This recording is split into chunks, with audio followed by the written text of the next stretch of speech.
Praise the Lord. Praise the Lord.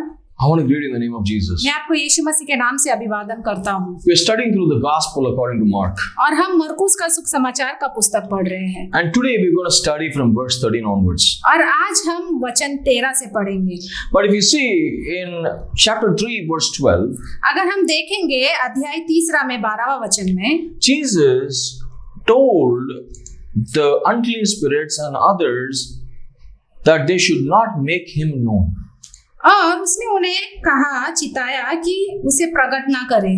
We studied in the previous episode that Jesus didn't want the demons, the evil spirits to proclaim about him. और पिछले episode में हमने पढ़ा था कि यीशु मसीह नहीं चाहते थे कि जो दुष्ट आत्मा है वो उनके बारे में घोषणा करे। And we saw that he stopped them. और हम देखते हैं कि यीशु मसीह ने उन्हें रुकाया। Even before we see Jesus told the people whom he healed not to go out and tell everyone. उसके पहले भी हमने देखा था कि यीशु मसीह ने कुछ लोगों को जिनको उन्होंने चंगाई दी थी उन्हें कहा था कि किसी को ना बताएं। But now you will see something else.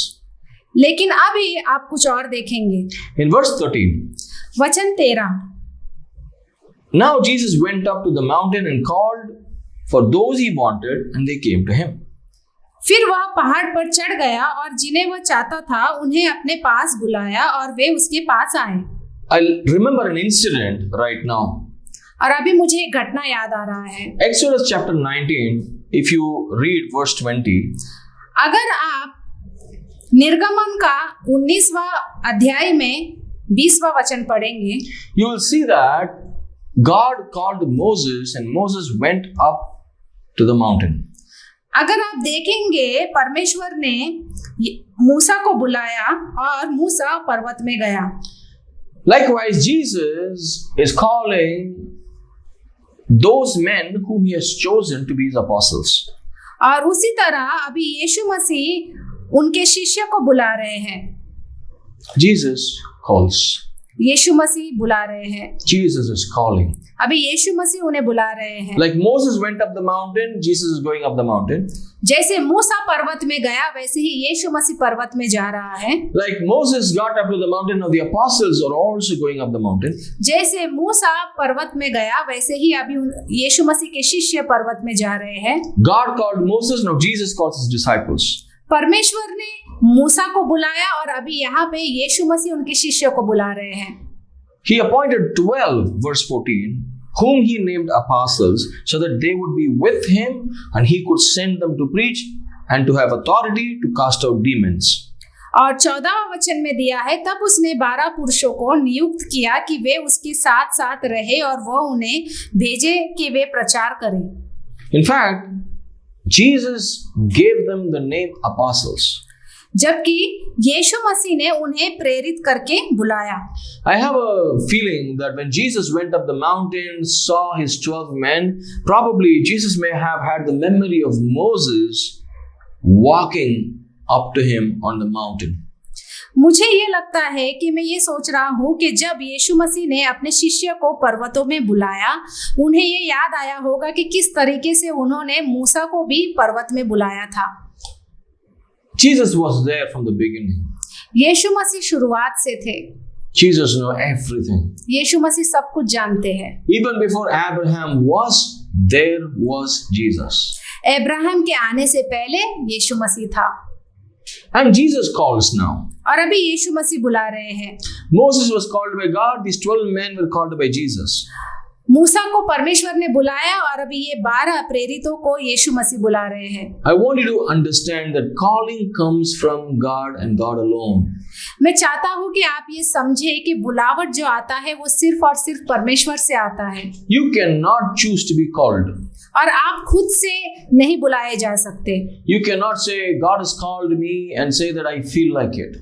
और आप ऐसा नहीं बोल सकते कि हाँ परमेश्वर ने मुझे बुलाया है और मुझे ये महसूस हो रहा है। You have to be sure about God calling you into ministry. आपको पूरा पक्का होना चाहिए कि हाँ यीशु मसीह परमेश्वर आपको बुला रहे हैं सेवकाई के लिए। And you have to hear from God, not from men.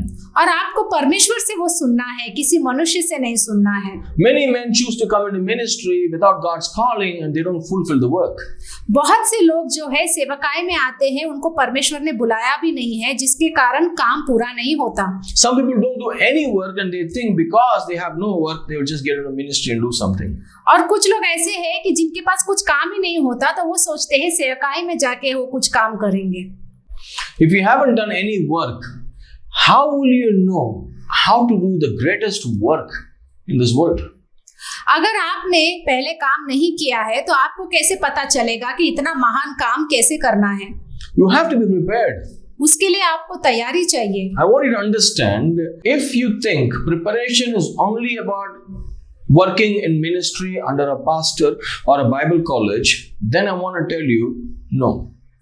अगर आप ऐसा सोचते हैं कि काम करना मतलब पासवान के नीचे ही काम करना है या बाइबल कॉलेज में जाकर ही काम करना है, तो वो नहीं है।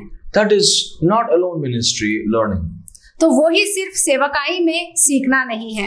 God prepares you even in your work environment through skills and developing you and learning, teaching you through various other sources of work in this world. और परमेश्वर आपको तैयार करते हैं जहाँ पे भी आप काम करते हैं, शायद आप में कोई टैलेंट हो या तो फिर आपके अंदर कुछ गुण हो जो परमेश्वर उसका इस्तेमाल करके आपको सेवकाई में भी उसका इस्तेमाल करते हैं। Often people think that going to a Bible college or working under a pastor is the only way to be prepared for ministry. बहुत से लोग ये सोचते हैं कि बाइबल कॉलेज में जाना या पासवान के नीचे काम करना मतलब सेवकाई की तैयारी है। But if you see, God chose you even while you were not formed in a mother's womb. So from that time till the time you're born and until you recognize your calling, God is continuously preparing you. तो मैं आपको ये बताना चाहता हूँ कि जब आप पैदा ही नहीं हुए थे, जब आप माँ के गर्भ में थे, तब से परमेश्वर ने आपको चुना है सेवकाई के लिए और तब से वो आपको तैयार कर रहे हैं इस दिन तक के लिए। So you have to understand that God is preparing you in whatever way in your life. तो आपको ये समझना बहुत जरूरी है कि परमेश्वर आपको तैयार कर रहे हैं किसी ना किसी तरह आपके जीवन में। When you're in the school, when you're playing with your friends, when you're walking in the street, God is preparing you. जब आप स्कूल में हैं, जब आप दोस्तों के साथ खेल रहे हैं, जब आप किसी मैदान में हैं, तभी परमेश्वर आपको तैयार कर रहे हैं। Don't underestimate the preparation of God outside in the world. तो इसलिए इस दुनिया में आप परमेश्वर की तैयारी को कम ना समझें। And once God calls, He prepares you very well. और जब परमेश्वर आपको बुलाते हैं तो आपको बहुत अच्छी तरीके से तैयार करते हैं। Now 12 men He picked up. और अभी 12 प्रेरितों को उन्होंने चुना। And He named them apostles. और उन्होंने उनको प्रेरित करके नाम दिया। They didn't give it for themselves. उन्होंने खुद से ये नाम अपने आप को नहीं दिया। People didn't give them this name. लोगों ने उनको वो नाम नहीं दिया। Jesus gave them that name. यीशु मसीह ने उन्हें वो नाम दिया। And He gave that name so that they would be with Him. और उन्होंने वो नाम इसलिए उनको दिया ताकि वो यीशु मसीह के साथ रहे। When everybody will go against, these guys will stand with Him. क्योंकि जब सब लोग उनके खिलाफ जाएंगे तो ये प्रेरित लोग उनके साथ खड़े रहेंगे। And He could send them out. और ताकि वो उनको बाहर ले जा सके। You see, in verse 12 of the same chapter, He told the evil spirits and others not to go out and tell about Him. अगर आप 12वां वचन में देखेंगे, वहां पे यीशु मसीह ने दुष्ट आत्मा को चिताया कि वो उनके बारे में प्रकट ना करें। But here we see He could send them out to preach, so He chose 12 men for that purpose. लेकिन अगर हम यहाँ पे देखेंगे तो यहाँ पे यीशु मसीह अपने प्रेरितों को बाहर भेज रहे हैं प्रचार करने के लिए। You have to have God's calling, God's preparation, God's guidance to be in ministry. और इसलिए मैं ये कहना चाहता हूँ कि आपको बुलावट होना बहुत जरूरी है जब भी परमेश्वर आपको सेवकाई के लिए बुला रहे हैं। You can't just like that say, I know about God, I've just read through the Bible, I have heard a few sermons, I'm ready for ministry. आप ऐसा नहीं बोल सकते कि हाँ मैंने बाइबल पढ़ा है, मैंने प्रचार किया है, इसलिए मैं सेवकाई के लिए तैयार हूँ। No. नहीं। Because the demons also knew Jesus. क्योंकि दुष्ट आत्मा भी यीशु मसीह को जानते थे। But they were not obedient in following Him and worshiping Him. वो आज्ञाओं का पालन नहीं कर रहे थे और ना ही यीशु मसीह की बातों को सुन रहे थे। They're not worshiping Him. और वो उनकी आराधना नहीं कर रहे थे। They're not prepared by Jesus. और उनको यीशु मसीह ने तैयार नहीं किया। But here we see Jesus prepared them and He also gave them authority in verse 15. अगर हम यहाँ पे देखेंगे तो यीशु मसीह ने उनको तैयार भी किया और उनको अधिकार भी दिया। वचन 15 में देख सकते हैं What kind of authority? किस तरह का अधिकार दिया। To cast out demons. दुष्ट आत्माओं को निकालने का अधिकार। To cast out demons. दुष्ट आत्माओं को निकालने का अधिकार। Jesus gave them authority to do the work that he was doing. और यीशु मसीह ने उनको वो अधिकार दिया वो करने के लिए जो यीशु मसीह कर रहे थे। And God, by his authority, prepares us to do his work. और उसी तरह यीशु मसीह परमेश्वर अपने अधिकार के द्वारा हमें वो काम देते हैं ताकि हम उनका काम कर सकें। Not only we can go out, but we have authority now to do his work. ना ही हमें बाहर जाना है लेकिन अभी हमें अधिकार दिया गया है उनका काम करने के लिए। So you and I have to be called by God to be in ministry. तो आपको और हमको परमेश्वर ने बुलाना चाहिए सेवकाई के लिए। And he gives us the title. और वो हमको वो विषय देते हैं। He wants us to be with him. और वो चाहते हैं कि हम उनके साथ रहें। And he wants to send us out to preach. You have to understand, preaching is the first part. और वो चाहते हैं कि हम बाहर जाके प्रचार करें। आपको ये बात समझना जरूरी है कि प्रचार करना बहुत ही महत्वपूर्ण है। First, we are called to be with him. सबसे पहला हमें बुलाया गया है उनके साथ रहने के लिए। Second, he sent us to preach. दूसरा है कि उन्होंने हमें प्रचार के लिए बुलाया है। Third, he gives us authority to cast out demons. और तीसरा उन्होंने हमें अधिकार दिया है दुष्ट आत्माओं को निकालने का। Today, a lot of people want to sit with Jesus only to cast out demons. और आजकल बहुत से लोगों को सिर्फ यीशु मसीह के साथ बैठना है दुष्ट आत्मा निकालने के लिए। It's not for anything else. They want the authority to cast out demons. और किसी के लिए नहीं, सिर्फ उनको अधिकार चाहिए कि वो दुष्ट आत्माओं को निकाल सके। It's so unfortunate to see a few of the men of God haven't even gone through the entire Bible. और ये बहुत ही दुर्भाग्य की बात है कि जो परमेश्वर के जो लोग हैं जो सेवकाई में हैं वो लोग अब तक उन्होंने पूरा बाइबल भी नहीं पढ़ा है। But they go out and cast out demons. लेकिन वो बाहर जाते हैं और दुष्ट आत्माओं को भगाते हैं। That's good. वो अच्छी बात है। But it's also bad. लेकिन वो बुरी बात भी है। Because they don't care about the word of God. क्योंकि वो परमेश्वर के वचन के लिए ज्यादा ध्यान नहीं देते। They don't care to preach the word of God. क्योंकि वो बिल्कुल भी यीशु मसीह का प्रचार करने के ऊपर ध्यान नहीं देते। If they have to preach the word of God, they have to care to study and sit and spend time a lot in the word of God. अगर उन्हें परमेश्वर का वचन के बारे में प्रचार करना है तो उसके लिए उनको बैठ के अध्ययन करना बहुत जरूरी है। We saw Jesus preached and taught every opportunity he got. हमने देखा कि कैसे यीशु मसीह को जब भी अवसर मिला तो उन्होंने प्रचार किया। He wanted to preach the gospel more than healing people. वो लोगों को प्रचार करना चाहते थे ज्यादा चंगाई देने से भी ज्यादा। He wanted to deliver them वो चाहते थे कि लोगों को छुटकारा मिले by the truth, सच्चाई के द्वारा, by the word of God, परमेश्वर के वचन के द्वारा, by his authority. उनके अधिकार के द्वारा। And now he gives all of that to his disciples to do the work. और अभी वो सारा काम अपने शिष्य को देते हैं कि वो सारा काम करे। Verse 16. वचन 16। He appointed the 12 for this purpose. और इसलिए उन्होंने 12 प्रेरितों को चुना इस काम के लिए। Verse 16 says, to Simon he gave the name Peter. और वचन 16 में ऐसा लिखा है कि समोन जिसका नाम उसने पतरस रखा। See, his name was Simon, but Jesus gave him the name Peter. उसका नाम समोन था लेकिन यीशु मसीह ने उसका नाम पतरस रखा। Peter means rock. पतरस का मतलब है पत्थर। Isn't it funny? Nobody would like to be having a new name called Patar. और ये बहुत ही मजाकिया नाम है कि कोई भी नहीं चाहेगा कि उसका नाम पत्थर हो। Who would like to be called rock? किसको अच्छा लगेगा कि उसका नाम पत्थर हो? Yeah, today there are few people who have a name as rock. हाँ, आजकल के जमाने में किसी का नाम का मतलब ही पत्थर है। It's cool. क्योंकि उनके लिए लगता है कि वो कूल है। But if you see, Peter was given a name by Jesus. अगर आप यहाँ पे देखेंगे पतरस जो नाम है वो यीशु मसीह ने उसे दिया। And we read from the scripture that Peter had a wife. अगर हम वचन में देखेंगे तो पतरस की बीवी भी थी। Let's see about how these men were, what were their life about, and what kind of people these men were. और अभी हम देखेंगे कि ये जो लोग थे प्रेरितों थे वो किस तरह के व्यक्ति थे, उनके जीवन के बारे में हम देखेंगे। So that we will know that God uses simple, normal people. ताकि हमको ये पता चले चलेगा कि परमेश्वर हमेशा जो भी सामान्य लोग हैं उनका इस्तेमाल करते हैं। So we knew from the scripture that Peter's wife also helped him in the ministry. और हमें ये वचन के द्वारा ही पता चलता है कि जो पतरस की बीवी थी उन्होंने उनकी मदद की सेवकाई में। If you want to know, then you can read 1 Corinthians chapter 9 verse 5. अगर आपको ये जानना है तो आप पहला कोरिन्थियों का 9वां अध्याय में 5वां वचन पढ़ सकते हैं। And you know he had a house in Capernaum where Jesus visited often.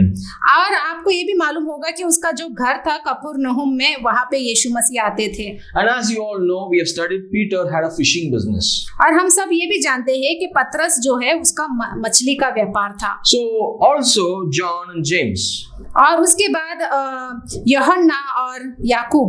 So these were the sons of Zebedee, and Jesus also gave them the name called the sons of thunder. और यहाँ पे हम देखेंगे और जबदी का पुत्र याकूब और याकूब का भाई यूहन्ना, जिनका नाम उसने बुअर्नियस अर्थात गर्जन का पुत्र रखा। Sons of thunder. गर्जन के पुत्र। Amazing, right? बहुत ही आश्चर्यजनक नाम है। What a powerful name. कितना सामर्थ्यशाली नाम है। When these both will come, there will be thunder. जब ये दोनों आएंगे तो वहां पे गर्जन होगा। Of course, they would have had that joy. शायद उनमें वो आनंद भी था। Peter, James, John were very close to Jesus. और पतरस, याकूब और यूहन्ना जो है वो यीशु मसीह के बहुत करीब थे। But if you see, they were well-to-do businessmen. लेकिन अगर आप देखेंगे वो बहुत ही अच्छे व्यापारी थे। They were energetic. In fact, Peter was very energetic, enthusiastic. Also sometimes impulsive. और अगर आप देखेंगे उनके अंदर बहुत ज्यादा जोश था, वो हमेशा उतावले रहते थे। But he was a very good human being. लेकिन वो लोग बहुत अच्छे इंसान थे। We can see that. और वो हम देख सकते हैं। And we also know that when Jesus called the other men also for ministry. और फिर हम देखते हैं कि यीशु मसीह ने कुछ और लोगों को भी सेवकाई में बुलाया। Andrew was Peter's brother. और अंद्रियास जो है वो पतरस का भाई था। If you read in verse 18, you'll see Andrew, Philip, Bartholomew, Matthew, Thomas, James the son of Alphaeus.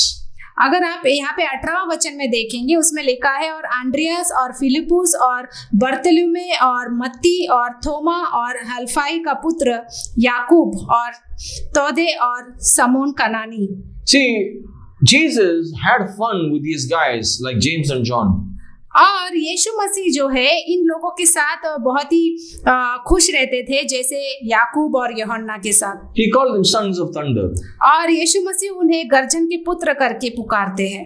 Simon he called Peter. और उसमें समोन को पतरस करके पुकारते थे। We see in verse 18 Andrew was Peter's brother who brought him to Jesus. और Andreas जो है वो पतरस का भाई था जिसने उसे यीशु मसीह के पास ले आए। We can see that these men were very close to Jesus from the beginning of his ministry. तो हम देख सकते हैं कि यीशु मसीह के सेवकाई के शुरुआत से ये सारे लोग यीशु मसीह के बहुत करीब थे। And then we see Philip. और उसके बाद हम फिलिपुस को देखते हैं। Philip was a friend of Peter and probably he brought Nathanael to Jesus. और फिलिपुस जो है वो पतरस का दोस्त था और उसने नतानियल को भी यीशु मसीह के पास लाया। And then we can see Bartholomew. और उसके बाद हम देखते हैं बर्तुलुमे। Bartholomew probably was called Nathanael. और बर्तुलुमे को शायद नतानियल नाम से बुलाया जाता था। He was probably from Cana. और वो काना से था। And it is also possible that Jesus went to Cana for the wedding where he turned water into wine through this man. और हो सकता है कि यीशु मसीह बार्तोलोमेव के द्वारा काना में जहाँ पे शादी हो रही थी वहाँ पे उन्होंने पानी को दाखरस में बदला था। And then we see Matthew. और उसके बाद हम मत्ते को देखते हैं। We all know Matthew was a tax collector and Jesus called him. और हम सब जानते हैं कि जो मत्ती था वो चुंगी लेने वाला था और यीशु मसीह ने उसे भी बुलाया। His name was Levi. और उसका नाम लेवी था। And then comes the other one, Thomas, the apostle who came to India. और उसके बाद और एक व्यक्ति जो थोमा है जो प्रेरित है जो इंडिया में आया था। See, Christianity did not come to India just 100 or 600 years before. It was preached in India 2000 years ago. जो ख्रिस्ती है वो सिर्फ 100 या 150 साल पहले नहीं आए थे, लेकिन 2000 साल पहले ख्रिस्ती जो है वो भारत में आया था। Thomas brought the gospel to India. क्योंकि थॉमा ने वो सुख समाचार भारत में लाया। Then we see James, the son of Alphaeus. This is a different James. और उसके बाद हम देखते हैं हल्फाई का पुत्र याकूब। ये जो है याकूब है, ये दूसरा याकूब है। He was called the little. और उसे छोटा करके कहा जाता था। Probably he was short, that is why. हो सकता है कि वो कद में छोटा था। And then we have Thaddeus. और उसके बाद है तडे। Then we see Simon the Zealot. और उसके बाद हम समोन को देखते हैं। This Simon was very nationalistic. He kind of doesn't like tax collectors. और ये जो समोन था उसे चुंगी लेने वाले नहीं पसंद थे। And it was always probably they were fighting this group with that group. So still Jesus chose these two men to be one among the 12. और ये जो लोग थे एक दूसरे के साथ लड़ाई करते थे, लेकिन फिर भी यीशु मसीह ने इन दोनों को चुना इन 12 प्रेरितों में। Judas Iscariot, who betrayed him, actually Jesus knew that he will betray him, yet he had him as one among the 12. यहूदा इस्करियोती जो यीशु मसीह के साथ था और यीशु मसीह को मालूम था कि यहूदा उसे धोखा देने वाला है, लेकिन फिर भी यीशु मसीह ने उसे अपने साथ रखा। That's the heart of Jesus. और वो यीशु मसीह का दिल है। It doesn't matter who you are, what you're doing, but if God calls you, that's enough. ये मायने नहीं रखता कि आप कौन हैं और क्या कर रहे हैं, लेकिन जब परमेश्वर आपको बुलाते हैं तो वो काफी है। And God will prepare you. और परमेश्वर आपको तैयारी देंगे। These 12 men whom we call apostles were great men in front of us, but they were simple people when God called them. लेकिन ये जो 12 प्रेरितों जो है जिसको परमेश्वर ने बुलाया था, ये सामान्य लोग थे। If you feel you're ordinary, it's fine. अगर आपको ऐसा लगता है कि आप सामान्य हैं तो कोई बात नहीं। If you think you're incapable, that's fine. अगर आपको ऐसा लगता है कि आप किसी काम के नहीं तो चलेगा। If you think you're not able to do things, it's fine. अगर आपको ऐसा लगता है कि आप नहीं कर पा रहे हो तो कोई बात नहीं। But you know what? लेकिन पता है क्या? Are you willing is the question. क्या आप ये इच्छा रखते हो? Are you willing to follow Jesus is the question. मेरा सवाल ये है कि क्या आप यीशु मसीह के पीछे चलने के लिए तैयार हो? You may not be happy with the things that you're going through today. शायद आप खुश नहीं रहेंगे जो भी चीज से आप गुजर रहे हो। Maybe you're not happy with what is happening today in your life. शायद आप खुश नहीं हैं कि आपके जीवन में जो कुछ भी हो रहा है। But you know what? लेकिन पता है क्या? God is going to use you mightily in the days to come. लेकिन आने वाले दिनों में परमेश्वर आपको बहुत ही बड़े तरीके से इस्तेमाल करेंगे। Just give your heart to God. इसलिए आप आपके दिल को परमेश्वर के हाथ में सौंप दें। Don't have a divided heart. और आपके दिल को आप अलग ना रखें। Just follow Jesus. बस यीशु मसीह के पीछे चलें। Let's pray. हम प्रार्थना करेंगे। Father, I just pray for you brothers, my brothers and sisters. हे परमेश्वर पिता, मैं अपने भाइयों बहनों के लिए प्रार्थना करता हूँ। I pray you help them to understand that you use ordinary people. और मैं यही प्रार्थना करता हूँ कि तू हमें समझाने की कोशिश कर कि तू सिर्फ सामान्य लोगों का इस्तेमाल करता है। Help us to understand that you use simple, incapable, normal, ordinary people. और हमारी मदद कर कि तू सिर्फ सामान्य लोगों का इस्तेमाल करता है। I pray that humility and willingness to serve you be there in people's heart. और मैं यही प्रार्थना करता हूँ कि लोगों के अंदर वो नम्रता रहे ताकि वो तेरी सेवकाई कर सकें। Help us, Lord. हमारी मदद कर In परमेश्वर। Jesus' name we pray. ये हम यीशु मसीह के नाम से मांगते हैं। Amen. Amen. God bless you. परमेश्वर आपको आशीष दे। Thank you for joining us. धन्यवाद आपने हमें ज्वाइन किया। I'm so amazed by this truth. The Bible says that God says, I have called you by your name.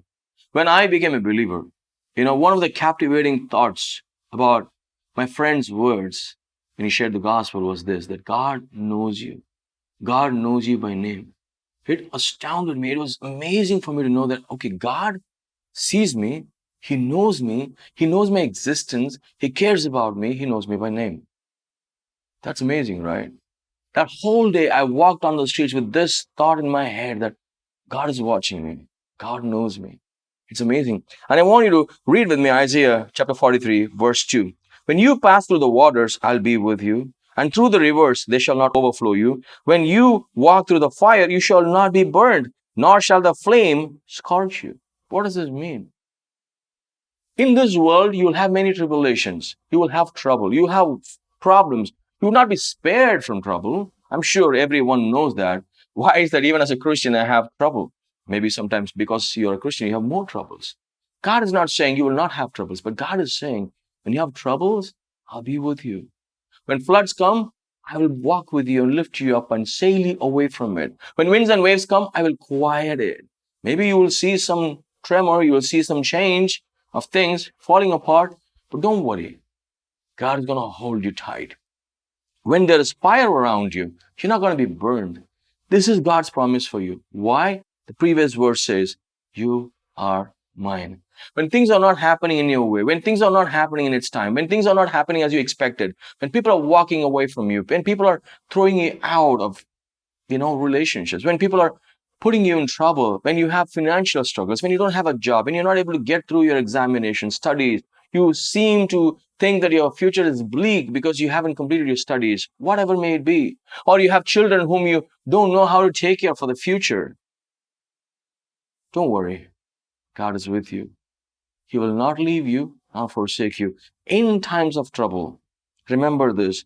When you walk through the fire, if that's what you're feeling like, the Lord is saying, you shall not be burned.